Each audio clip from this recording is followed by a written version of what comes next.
Yeah. Was you hurt though? Was you like? Hell no. I jumped on him. Like, you know what I mean? I jumped on him.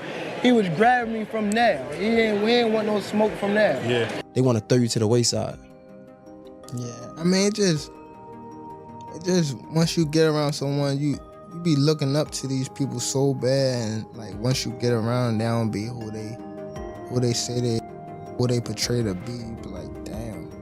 Floyd's like, no, I'm the best. No, now it's no longer Floyd's time. It's Tank's time now. He's the best. He's done well. He's power fighter. He's all this. In a recent heated exchange, Floyd Mayweather and Gervonta Tank Davis traded sharp words, igniting an intense debate among boxing fans.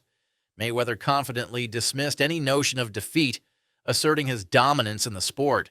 Floyd Mayweather and Gervonta Tank Davis have a cold face-to-face meeting finally after all the back and forth. What's your thoughts on this? Drop a comment. How would you fight Floyd in his prime? Like if you were to fight Floyd in his prime, Don't fight him. If you guys were both in the... Don't fight him.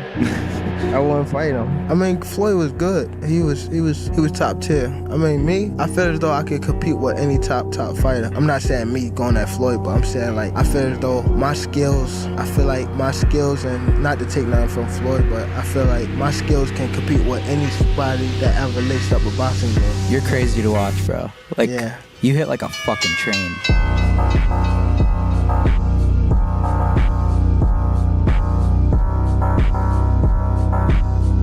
Tank, however, fired back, boldly claiming that his skills far surpassed Floyd's, setting the stage for a thrilling discussion on who truly reigns supreme in the boxing world.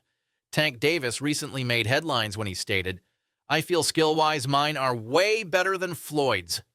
So, far as my documentary that's coming out, you guys gonna see 26 years of behind-the-scenes footage that you guys have never seen.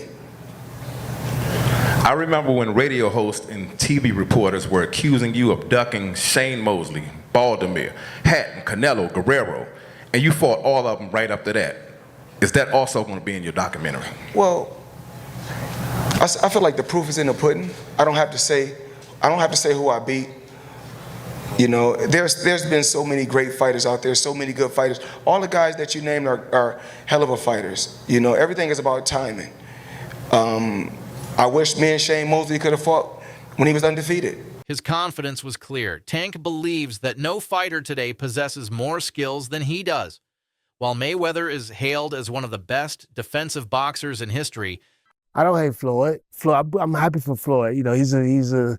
He's accomplished so much, and he believed in himself to accomplish all these different things, to be great, to dare to be great.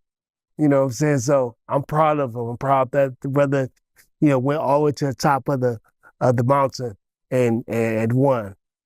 But now, Floyd, it's time for somebody else to win. You won.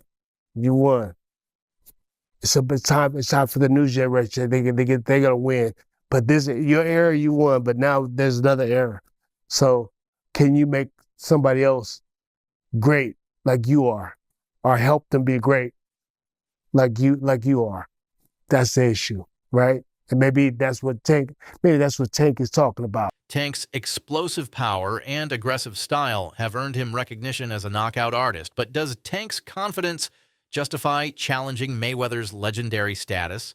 Shane Mosley, a boxing great, weighed in on the dynamics between Tank and Floyd. He acknowledged the tension between them, stating that Tank is striving to break free from Floyd's shadow. Came out still on top. With Floyd? We said, what was the lose-lose situation? What you mean? Just a little situation that he put me in to, make me lose. But he thought I was gonna lose. But You talking about like a boxing match or? Yeah, boxing match. Ooh, if you don't mind. If you don't want to, it's fine. Who? Joseph Pedraza, my first world title. I was 16-0. I was 16-0. 16-0. And I was 21 at the time. And I haven't fought in like 7 or 8 months. And around that time, I wasn't making that much money. I probably was making like $10,000 a fight.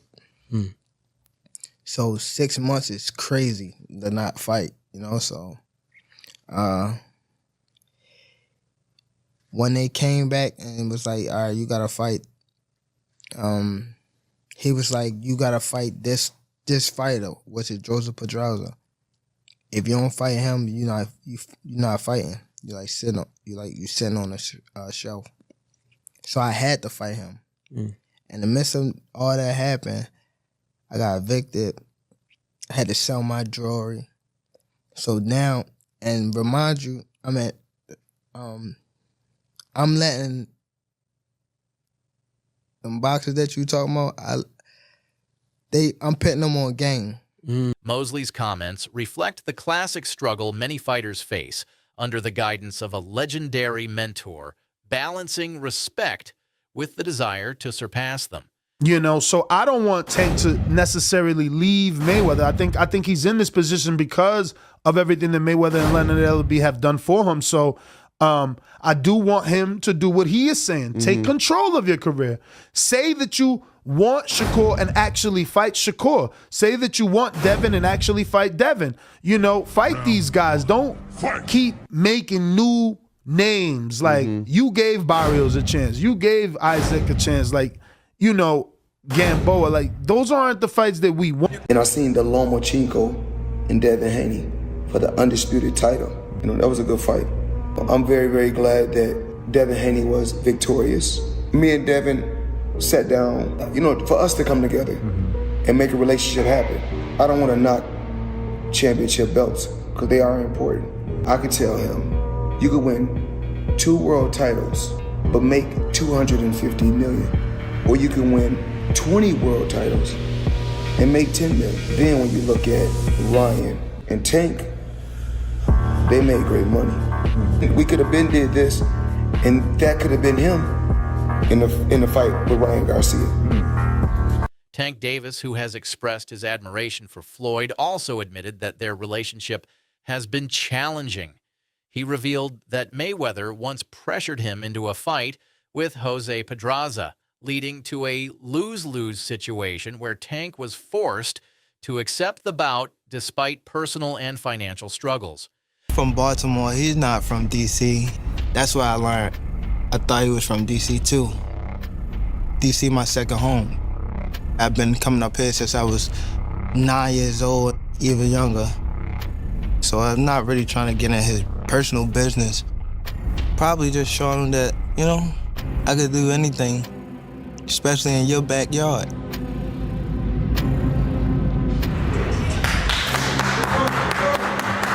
You gonna feel all this shit we gotta do? Look, hey Tank, we gonna go 35 for 12. Many years ago, legendary champion Marvin Hagler remarked that it's hard to get up and do road work at 5 a.m. Another thing I want to touch on is the Floyd situation. You know, Floyd is Floyd. That's like I say, Tank is Tank, man. But at the end of the day, you know, the man is chasing greatness. And you should be supporting that. I always tell you that. You should be supporting that, you know. It's a rocky road that we see what's going on. Just pay attention, man. The story is going to reveal itself, you know. But again, that's how you burn bridges. Somebody said this is the true colors of a person that's coming out, man. 'Cause they can't stand it, you know. Calm is I don't like using that word calm, you know, but our Lord knows. He knows. He knows. He knows. Tank's willingness to fight, even under difficult circumstances, highlights his resilience and determination. Despite the tension, Tank maintains a deep respect for Mayweather, acknowledging that Floyd's influence on his career is undeniable. However, Tank is determined to carve his own path. With multiple world titles already under his belt and an undefeated record that speaks volumes about his talent. I remember first hearing an issue between Floyd and Gervonta before Gervonta fought Pedraza. And the issue I heard was that Floyd didn't want Gervonta to stay in Baltimore because he felt there was too many distractions for him in Baltimore and he wanted to stay in Vegas. And the story I was told at that time was that Floyd gave Gervonta one of his penthouses or one of his apartments in the Palms Hotel. And he said, this is your apartment. I'll furnish it for you.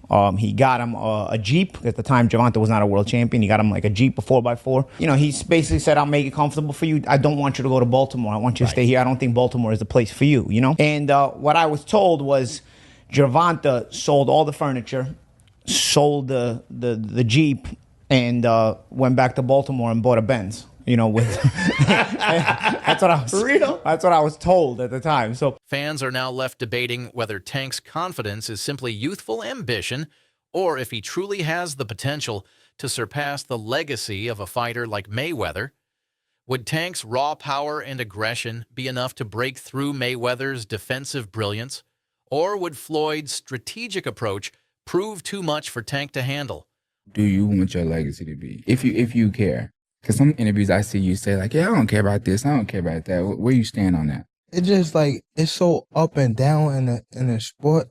When I say up and down in the sport, it's like a lot of people don't know, but it been 3 and 4 people in my weight class that been undisputed type of thing, and they held it for like only a couple months. I beat Ryan. Ryan beat Devin. Devin was undisputed. You get what I'm saying? Like it don't, like it's up and down. Cause some people will discredit what I've done. Ain't gonna lie. My influence, my everything in the sport, just that alone. Even coming from where I come from is like, you feel me? I feel like I'm already up there with whoever. Like Floyd Mayweather, Sugar Ray Leonard, all them people. One thing's for sure. This clash of styles between Mayweather's impeccable defense and Tank's knockout power would be a dream matchup for boxing fans. As Tank continues to rise, we'll see whether he can turn his confidence into a legacy that stands on its own. The battle for greatness is far from over.